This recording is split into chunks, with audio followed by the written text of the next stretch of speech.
Okay, let's dive into a really wild idea, one that started in philosophy but is crashing right into the technology we use every single day.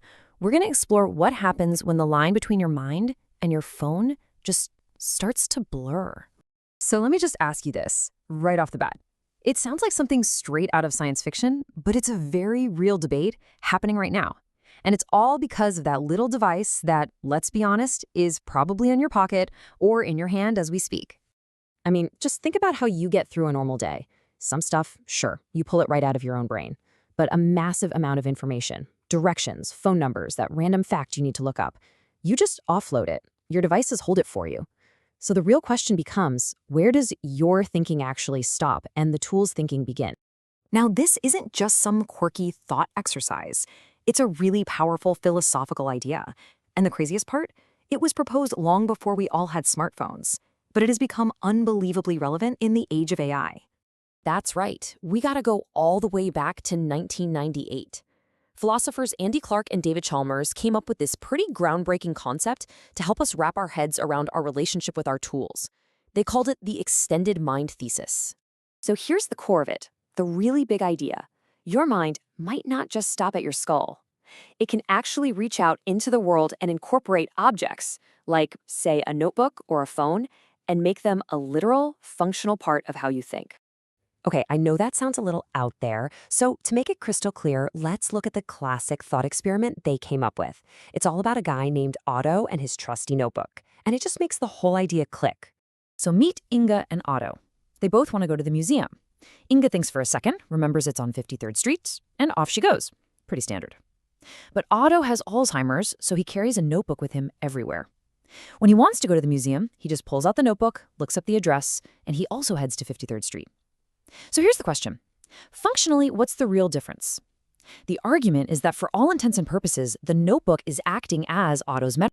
Now, Clark and Chalmers were careful. They didn't say any tool becomes part of your mind. There are a few conditions. You can kind of think of it as the trust and glue criteria. Is it always with you and easy to access? Do you automatically trust what it says? Do you use that information to guide what you do without a second thought? Otto's notebook checks all those boxes. That deep integration is the glue. And this really gets to the heart of it. It doesn't matter if the information is stored in brain cells or on a piece of paper. What matters is the job it's doing. Both Inga's biological memory and Otto's notebook are doing the exact same work. They're shaping their beliefs and guiding their actions. And this is where it gets really mind-bending. That thought experiment from 1998, it's basically a blueprint for how we're building some of the most advanced AI today. Otto's notebook isn't just a theory anymore. We're actually building it. Just look at how we get knowledge into an AI.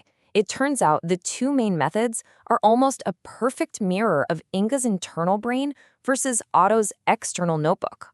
So on one side, you have fine-tuning. That's the Inga approach. You're actually changing the AI's internal wiring, kind of like teaching its brain a new fact. But on the other side, you have retrieval augmented generation, or RAG. This is the Otto method through and through. The AI's core brain doesn't change. It just learns how to look up information from a huge external database, its own digital notebook. It's literally Otto's notebook built for AI. Okay, so let's connect the dots here. If our minds can stretch to include our devices, and those devices are now powerful, cloud-connected AIs, what does that mean for us? Well, it means we are walking straight into a brand new and very tricky ethical minefield. If you accept this extended mind idea, it forces you to face at least 3 massive ethical problems, and they go way beyond the usual concerns we have about technology. So let's break them down. First, mental privacy. Let's go back to Otto. If his notebook really is part of his mind, then anyone who steals it isn't just taking his property. In a very real way, they're reading his mind. Now, let's fast forward. Imagine Otto's notebook is a cloud service. Suddenly, corporations, hackers, governments, they could potentially access his thoughts from anywhere on Earth. This isn't data privacy anymore. This is the real possibility of cognitive surveillance. The second one is frankly even more chilling. Mental manipulation. It's one thing to read somebody's thoughts. It is a whole other thing to change them. So, some hacker gets into Otto's cloud account and just changes the museum's address from 53rd to 43rd Street. When Otto consults his memory, he now has a false belief.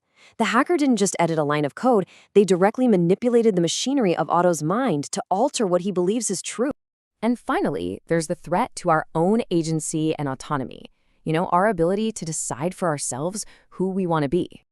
Just picture it. You decide you're going to start a diet, but your AI assistant, your extended mind, knows you love pizza.